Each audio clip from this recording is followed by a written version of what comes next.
الحمد لله وكفى والسلام على عباده الذين اصطفى خصوصا على سيد الرسل وخاتم الأنبياء أما بعد فأعوذ بالله من الشيطان الرجيم بسم الله الرحمن الرحيم لو أنزلنا هذا القرآن على جبل لرأيته خاشعا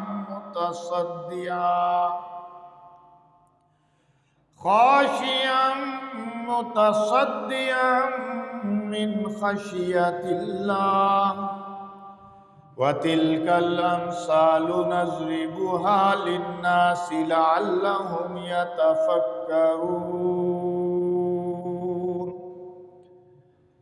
آمنت بالله صدق الله العظيم وصدق رسوله النبي الكريم والصلاة والسلام على سيد الرسل وخاتم النبيين وعلى آله وصحابه أجمعين۔ گرامی قدر سامعین کرام،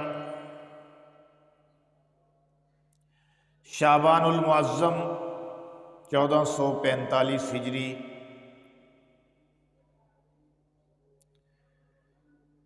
اگر ہم اس قرآن کو کسی پہاڑ پر اتارتے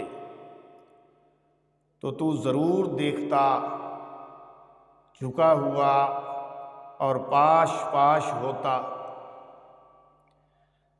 اللہ کے خوف سے، اور مثالیں لوگوں کے لیے ہم بیان فرماتے ہیں کہ وہ سوچیں سمجھیں۔ گرامی قدر، چونکہ رمضان المبارک کی آمد ہے، شعبان المبارک چل رہا ہے، پہلا جمعہ ہے، اور شعبان المبارک کے لیے شعبان المبارک کی فضیلت میں اتنا ہی کہنا کافی ہے کہ رسول اللہ صلی اللہ علیہ وسلم نے اسے اپنا مہینہ قرار دیا۔ شعبان شہری، فرمایا شعبان میرا مہینہ ہے، ورمضان شہر اللہ، اور رمضان اللہ کا مہینہ ہے۔ تو شعبان المبارک ہے اور رمضان المبارک کی آمد ہے، اس لیے پہلے ہی میں آپ حضرات کے سامنے قرآن مجید کے فضائل پر گزارشات پیش کرنا چاہتا ہوں، لیکن اس بات پر معذرت خواہ ہوں کہ صرف تعویذ دھاگے کی یہ کتاب نہیں ہے، اور بلا سوچے سمجھے پڑھنے کی بھی نہیں ہے۔ بے شک تلاوت کلام پاک پر ایک بڑا اجر ہے، ثواب ہے، لیکن حقیقت میں سمجھنے کی اور عمل کرنے کی کتاب ہے۔ قرآن کے نزول کا مقصد ہی سمجھنا اور عمل کرنا۔ آج ہمارے اندر بے راہ روی ہے، توہم پرستیاں ہیں، رسم و رواج ہیں، تعلیم ہونے کے باوجود لوگ اسلامی تعلیم سے ناواقف اور نابلد ہیں۔ اس کی وجہ صرف اور صرف قرآن سے دوری ہے۔ میرے نزدیک قرآن ایک انقلابی کتاب ہے جس نے دلوں کی کایا پلٹ کر رکھ دی، اور جو دل برس ہا برس سے زنگ آلود ہو چکے تھے ان کو اس طرح کلئی کیا کہ پھر کوئی میل کچیل باقی نہ رہی۔ اس لیے آج کے جمعہ میں، آج کی اس مجلس میں آپ حضرات کے سامنے یہ بیان کرنا چاہتا ہوں کہ قرآن مجید ایسی مؤثر کتاب ہے کہ جس نے دلوں کے اندر حیرت انگیز انقلاب برپا کر دیا، اور اس کی تاثیر کو آج بھی آزمایا جا سکتا ہے۔ اور ضرورت ہے کہ ہمارے خطیب، ہمارے واعظ، ہمارے مبلغ قرآن مجید فرقان حمید سے زیادہ استفادہ کریں اور لوگوں کے سامنے زیادہ سے زیادہ قرآن مجید کو پیش کریں۔ حضرات گرامی، ایک مرتبہ حرم شریف کے اندر سرداران قریش کی بڑی مجلس جمی ہوئی تھی۔ بڑے بڑے سردار موجود تھے، عتبہ، شیبہ، ابو جہل، ابو لہب جیسے لوگ۔ عام دنوں کی طرح مسرت اور شادمانی ان کے چہروں پر نہیں تھی، بلکہ رنج، فکر، پریشانی اور تردد کے آثار نمایاں تھے۔ موضوع سخن بزنس نہیں، تجارت نہیں، جنگ نہیں، صرف اور صرف موضوع سخن محمد الرسول اللہ صلی اللہ علیہ وسلم تھے۔ سوچ یہ تھی کہ محمد کا دین دن بدن بڑھتا چلا جا رہا ہے، اور اس نئے دین کو کس طرح روکا جا سکے، اور جو بھی محمد صلی اللہ علیہ وسلم کے دامن میں آتا ہے اس کو لاکھ دباؤ، اس کو لاکھ سزائیں دو، وہ کبھی بھی واپس نہیں آتا۔ ظلم اور زیادتی کی ہر تدبیر کفار کہہ رہے تھے کہ ہم نے آزما کر دیکھ لی، مگر کیا مجال ہے کہ یہ تحریک محمد کی یہ تبلیغ کہیں رک سکے۔ وہ کہہ رہے تھے اپنی اس مجلس میں کفار مکہ، مشرکین مکہ، کہ محمد کی لگائی ہوئی آگ گھروں تک پہنچ گئی۔ جو ایک دفعہ اس کا ہو جاتا ہے ہمیشہ کے لیے ہو جاتا ہے۔ یہ ڈسکس ہو رہی تھی ان کے درمیان، اور کہہ رہے تھے کہ اب تو ان کو ہر طریقہ ان پر ہم نے آزما کر دیکھ لیا ہے، کوئی صورت اب باقی نہیں رہی، کیا کریں۔ پھر سرداروں نے سوچا اور کہنے لگے کہ بس ایک راہ باقی رہتی ہے، ایک صورت باقی رہتی ہے، وہ ہے کہ کسی طریقے سے ان کو لالچ کے دام میں پھنسایا جائے، سبز باغ دکھائے جائیں، کیونکہ یہ ترکیب بڑی مؤثر ہے۔ کہہ رہے تھے کہ بڑے بڑوں کے پاؤں پھسل جاتے ہیں۔ دولت، عزت، شہرت، آرام، آسائش کس کو نہیں چاہیے، اور اگر کسی مشکل کے بغیر کسی کی جھولی میں آئے تو کوئی انکار تو نہیں کر سکتا۔ جو آج کل ہو رہا ہے ہمارے پاکستان میں، یہی تو چیزیں ہیں کہ آزاد اڑتے ہوئے پرندے فضاؤں میں ہیں، اور لالچ اور دھونس اور جناب وزارتیں، امارتیں، عہدے، لمبی چوڑی پیشکشیں، تو پھر کون ہوگا کہ جو آرام و آسائش کو چھوڑ کر دوسری طرف جائے؟ یہ طریقہ انہوں نے بھی ایجاد کیا، یہ ازل سے چلی آ رہی ہیں باتیں، کوئی آج کی تھوڑی۔ اب ان کے لیے مشکل یہ تھی کہ ہماری مجلس میں کفار کہہ رہے تھے کہ یہ ڈسکس تو ہو رہا ہے، لیکن حضور کو جا کر کون بتائے ان کے سامنے، یہ ہمارا مدعا کون رکھے، یہ پیشکش کون لے کر جائے۔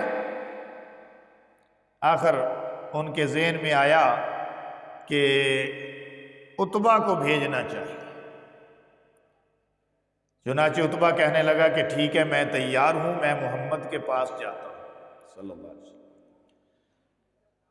اور کہتا ہے کہ میں جاتا ہوں اور اس مؤثر ہتھیار کو آزماتا ہوں، میں دیکھتا ہوں کہ محمد کس طرح ہماری اس پیشکش کو قبول نہیں کرتے۔ بڑی پیشکشیں لے کر آیا۔ گرامی قدر سامعین، سب مسرت سے خوشی سے جھوم اٹھے، کیونکہ سب کو معلوم تھا کہ عتبہ کوئی معمولی آدمی نہیں۔ اب پارٹیاں ایک دوسرے سے رابطہ کرتی ہیں نا، تو بیچ میں اس آدمی کو چنتی ہیں کہ جو بڑا فصیح اللسان، چرب زبان، بڑا تیز ترار آدمی ہوتا ہے۔ آج کل تو ہو رہا ہے نا، پھر اب پاکستان میں عروج پر ہے یہ دھندا۔ تو انہوں نے کہا کہ عتبہ فصیح اللسان بھی ہے، چرب زبان بھی ہے، بڑا ذہین ہے، بڑا فتین ہے، پرسنالٹی بھی ہے، شخصیت بھی ہے، اس میدان میں اس کا ثانی کوئی نہیں۔ تھوڑی دیر کے بعد جب واپس آئے گا تو خوشخبری لے کر آئے گا۔ سب نے کہا عتبہ شاباش شاباش، ویری گڈ ویری گڈ، اب جاؤ ہمیں اچھی خبر لا کر دو، آج شام سے پہلے پہلے تمہاری گفتگو کا سحر محمد پر چل جانا چاہیے۔ عتبہ شاد و فرحاں خوشی خوشی چلتا ہوا حضور کی خدمت میں پہنچ گیا۔ سرکار دو عالم، فخر دو عالم، نور مجسم کے پاس آ گیا، آ کر عرض کرنے لگا، اے محمد صلی اللہ علیہ وسلم، آپ کیا چاہتے ہیں؟ پہلے اس نے سوال یہ کیا، کیونکہ حضور کے ایک مشن چل رہا تھا نا، آہستہ آہستہ آگے بڑھ رہا تھا۔ کہنے لگا، اے محمد بتاؤ آپ کیا چاہتے ہیں؟ ابھی آپ نے جواب نہیں دیا، ابھی آپ نے جواب نہیں دیا کہ خود بول اٹھا۔ کہنے لگا، آپ مکہ کی ریاست چاہتے ہیں، آپ کو وزیر اعظم بنا دیتے ہیں، صدر پریزیڈنٹ بنا دیتے ہیں۔ اسی چیز دی لڑائی ہے نا آج، بابا کرسی دی لڑائی ہے۔ میں تے اپنی ساری زندگی دے اندر، میری سروس بھی تقریباً 28 سال ہو گئے، تقریباً سارے ہی الیکشن میں کنڈکٹ کیتے نے، ویکھے نے، انہاں پارٹیاں دے جوڑ توڑ سارے دیکھدا آ رہے ہیں۔ میں تے ایک ہی نتیجہ کڈیا ہے کہ سب کرسی دے ہی بھوکے نے، کسے نو عوام نال نہیں، عوام دے مفاد نال نہیں، کسے نو پاکستان نال نہیں، کسے نو پاکستان دے مفاد نال نہیں، سب کرسی دے گرد سارا چکر ہے، کرسی دے گرد گھوم رہے ہیں سارے۔ یہ میں اپنی زندگی دا سٹیج تے بیٹھا نچوڑ کڈیا۔ خیر، موضوع سخن ہمارا یہ نہیں، بلکہ بات آ رہی تھی کہ آ کر عتبہ کہنے لگا، اے محمد صلی اللہ علیہ وسلم، آپ اگر ہماری ریاست کے صدر، پریزیڈنٹ، وزیر اعظم، پرائم منسٹر بننا چاہتے ہیں، ہم آپ کو بنا دیتے ہیں۔ ایس تو وڈی طور پیشکش نہیں نہ ہو سکتی۔ سرکار دو عالم نے فرمایا، نہیں جناب نہیں۔ کہنے لگا، اچھا تو کیا آپ کسی بڑے گھرانے میں شادی کرنا چاہتے ہیں تو ہم آپ کی کروا دیتے ہیں، ہم آپ کے عزیز بھی ہیں، رشتہ دار بھی ہیں، دوست بھی ہیں، برادری بھی ہیں، مکے کے بڑے ہیں ہم۔ سردار ہیں۔ اگر آپ چاہتے ہیں کہ آپ کا رشتہ کسی بڑے گھرانے میں ہو جائے، منہ سے نکالنا آپ کا کام ہوگا، رشتہ لے کر دینا ہمارا کام ہوگا۔ حضور نے فرمایا نہیں نہیں، تانوں غلط فہمی ہو گئی ہے، میں نہیں چاہتا۔ پھر کہنے لگیا کہ اگر آپ چاہتے ہیں تو آپ کے سامنے ہم دولت کے ڈھیر لگا دیتے ہیں، اشرفیاں ہی اشرفیاں، درہم دینار، سونے چاندی کے ڈالر ہی ڈالر۔ آج ڈالر دا ہی ہر کسی نوں لالچ پیا ہے نا۔ کوئی موبائل دے ذریعے کمانا چاہتا ہے، کوئی سٹاک ایکسچینج دے ذریعے کمانا چاہتا ہے، کوئی تجارت بیرونی اندرونی دے ذریعے کمانا چاہتا ہے۔ تے جنہ کسے نوں زیادہ لالچ ہے نا ڈالر دا، اونا ہی وہ پیار نال کہندا ہے ڈالر ڈالر۔ تسی ان دی زبان تو ذرا سنو تو پتہ لگے گا کنی محبت نال کہہ رہے ہیں۔ ڈالر بڑی شے، ڈالر کوئی چیز نہیں۔ سرکار دو عالم، فخر دو عالم، نور مجسم، محبوب کل نے ارشاد فرمایا نہیں نہیں چاچا جی تانوں غلط فہمی ہو گئی ہے، میں یہ چیزاں نہیں چاہتا۔ عتبہ یہ سن کر گھبرا گیا، پریشان ہو گیا اور کہنے لگا یقین مانیے اے محمد، ہمیں آپ سے بڑی ہمدردی ہے، اگر آپ کو ان میں سے کوئی چیز بھی نہیں چاہیے۔ تو کہنے لگا کہ میں نے نتیجہ یہ نکالا ہے کہ آپ پر جنات کا اثر ہو گیا ہے، اگر آپ چاہیں تو ہم آپ کا علاج کروا دیتے ہیں، آپ کو کوئی خرچہ نہیں کرنا پڑے گا، خرچہ ہم کریں گے، علاج آپ کا ہوگا۔ سرکار دو عالم، فخر دو عالم، نور مجسم صلی اللہ علیہ وسلم نے عتبہ کی یہ باتیں نہایت تسلی کے ساتھ، نہایت حوصلے کے ساتھ سنی۔ ارشاد فرمایا اے عتبہ تم نے اپنی باتیں مکمل کر لیں، تسی اپنی گل کمپلیٹ کر لی؟ انہوں نے کیا ہاں، عتبہ نے کیا ہاں میں اپنی گل کر لی، میں یہی پیشکشاں لے کے حاضر ہویا سی اپنی جماعت دی طرفوں۔ اب اگر حضور نے فرمایا ٹھیک ہے اب مجھے اجازت دو، اگر آپ کی اجازت ہو تو میں چند باتیں آپ کو بھی سنا دوں، چند باتیں آپ کے گوش گزار کر دوں۔ عتبہ نے بڑی تسلی سے کہا ضرور ضرور، وائی ناٹ، سناؤ سناؤ، آئی لسن، میں سن رہی ہوں۔ سرکار دو عالم صلی اللہ علیہ وسلم نے اپنی میٹھی زبان سے تلاوت شروع فرما دی، تلاوت قرآن مجید اور پھر زبان پیغمبر۔ سبحان اللہ سبحان اللہ، ایک سما بند گیا، عتبہ زمین پر یوں ہاتھ رکھے ہوئے مبہوت ساکت پریشان سن رہا تھا اور آپ تلاوت فرما رہے تھے حامیم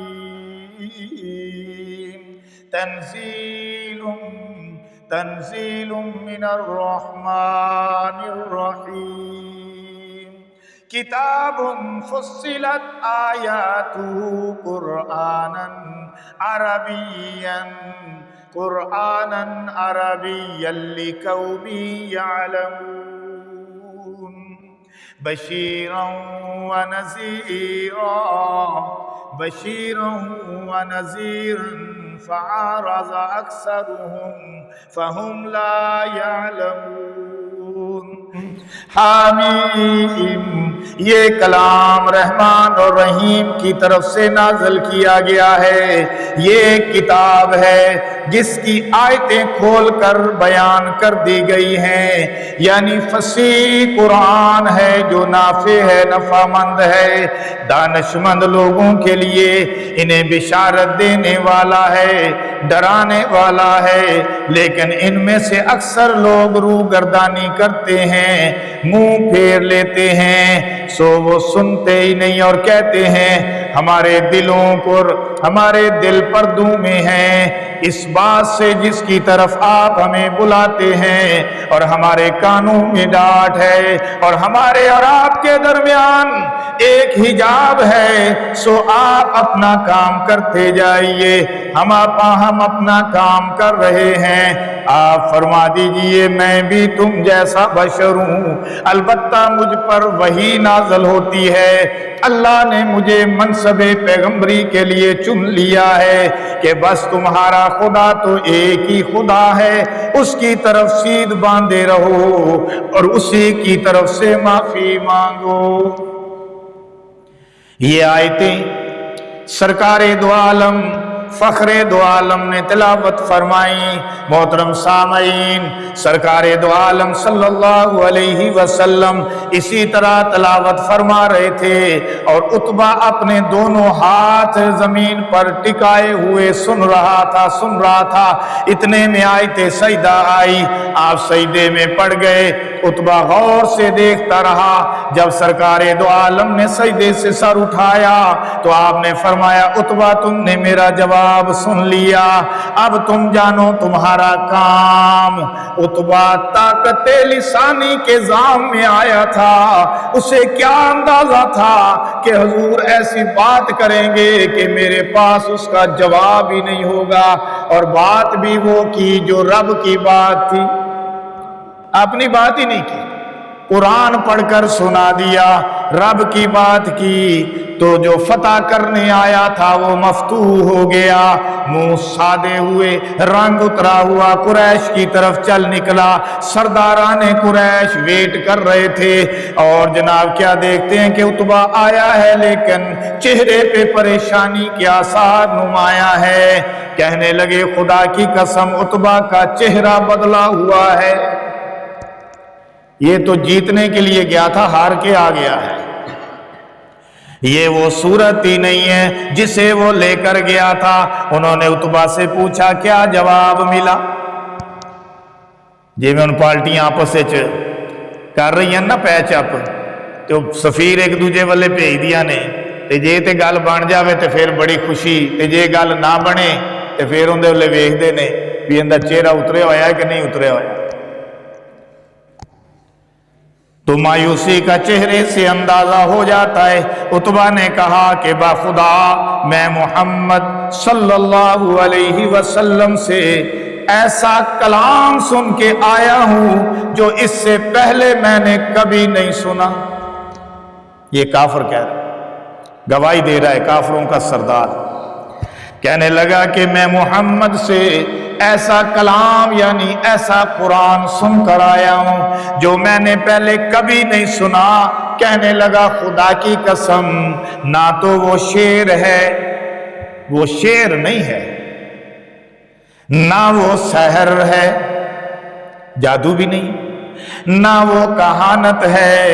اے سرداران قریش میری بات سنو، میری بات سنو، میری بات مانو، اس کو اس کے حال پر چھوڑ دو، محمد کو نہ تنگ، اس کو چھوڑ دو اس کے حال پر۔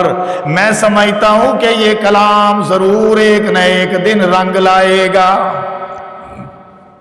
یہ ایسا کلام ہے، حالانکہ وہ شاعر تھے، وہ تو ایک ایک چیز کو سمجھتے تھے، ججمنٹ کرتے تھے، اور انہیں تو اپنی زبان پر، اپنے کلام پر عرب کا معنی تھا، عرب کا معنی ہی بولنے والا، فصیح الزبان، فصیح اللسان، اور عجم کا معنی گونگا، وہ تو ہمیں گونگا کہتے تھے۔ تو اس نے یہ کلام سنا اور وہ کہہ رہا ہے کہ ایسا کلام ہے جو ایک نہ ایک دن رنگ لائے گا۔ فرض کرو، کہنے لگا فرض کرو کہ اگر وہ عرب پر غالب آ گئے تو اپنے بھائی کے خلاف ہم ہاتھ اٹھانے سے بچ جائیں گے. ہم کیوں اس کے خلاف جنگ کریں؟ اگر وہ غالب آ گئے تو کیا ہوا؟ ہمارا ہی آدمی ہے، ہماری برادری کا ہے، قریش کا ہے. فرض کرو اگر وہ غالب آ گئے تو اپنے بھائی کے خلاف ہاتھ اٹھانے سے ہم بچ جائیں گے اور دوسرا اس سے دوسرے نپٹ لیں گے. لیکن اگر وہ عرب پر غالب آ گیا تو پھر اس کی بادشاہی تمہاری بادشاہی، اس کی عزت تمہاری عزت. عتبہ یہ باتیں کر رہا تھا مگر سرداران قریش ان کو کیوں مانے؟ ان کی تو سرداریاں جاتی تھی، ان کی تو انا جاتی تھی، ان کے تو باپ دادا کا دین، ان کے باپ دادا کی بت پرستی جاتی تھی. کہنے لگے لاؤ جی اے ویخ لو جی عتبہ تے بھی محمد دا جادو چل گیا جے.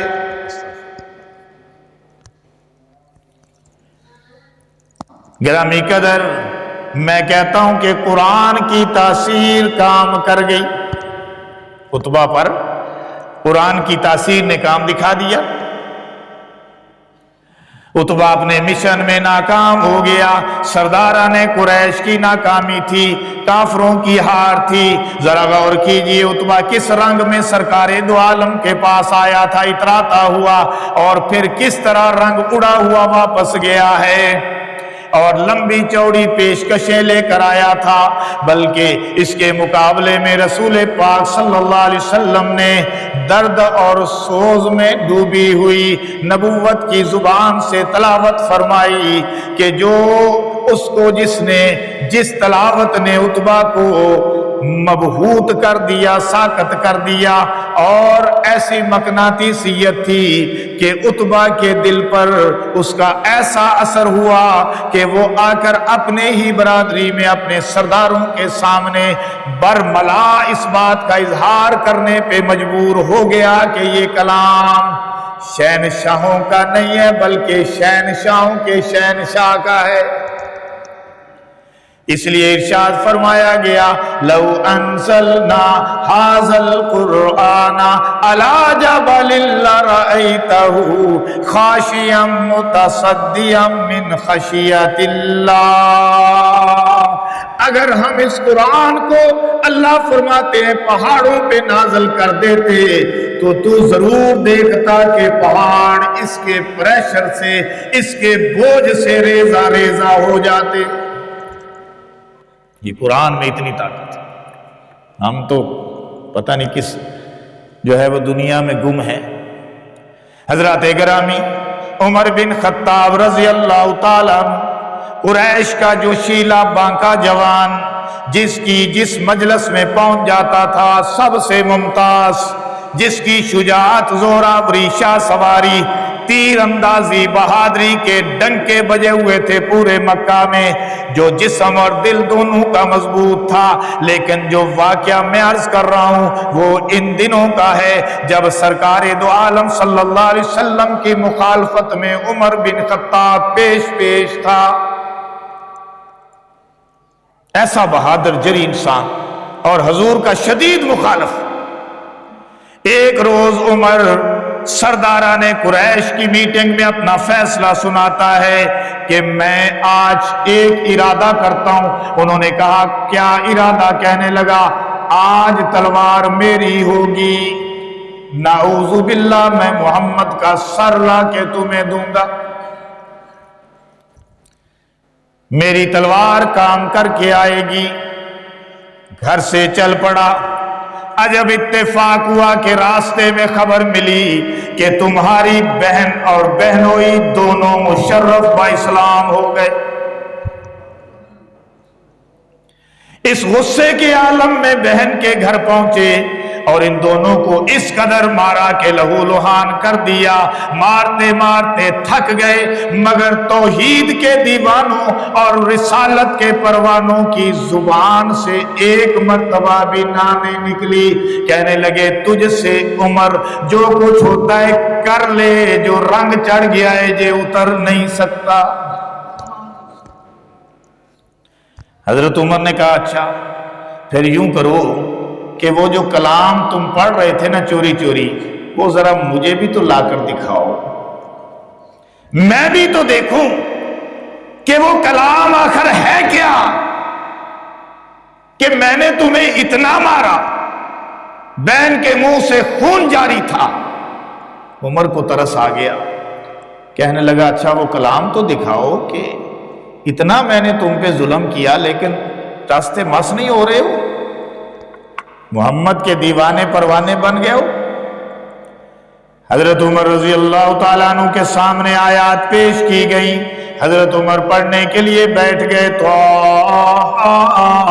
ما انزلنا علیک القرآن لتشقى الا تذکرۃ لمن یخشی۔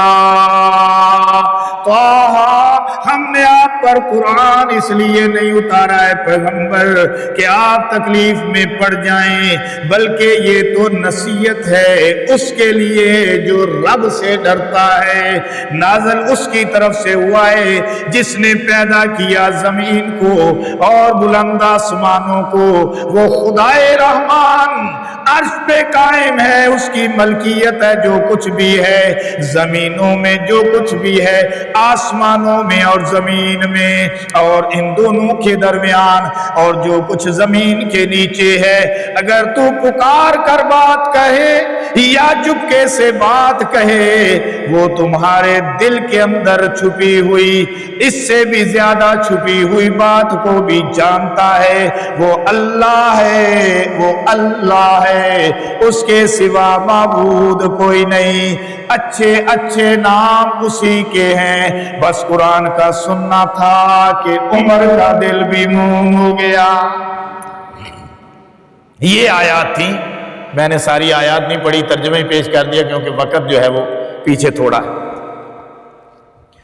بس یہ آیات سننی تھی کہ عمر کا دل موم ہو گیا، قرآن دل میں اتر گیا، قرآن کی تاثیر اپنا کام کر گئی، ساری شقاوت دور ہو گئی اور یوں دامن اسلام میں آ گرے جس طرح کے پکا ہوا پھل جھولی میں آ کے گرتا ہے۔ کلام الہی سنتے ہی پکار اٹھے، بچوں کی طرح بلک بلک کے رونے لگے اور اشکوں کا سیلاب تھا کہ آنکھوں سے جاری ہو گیا۔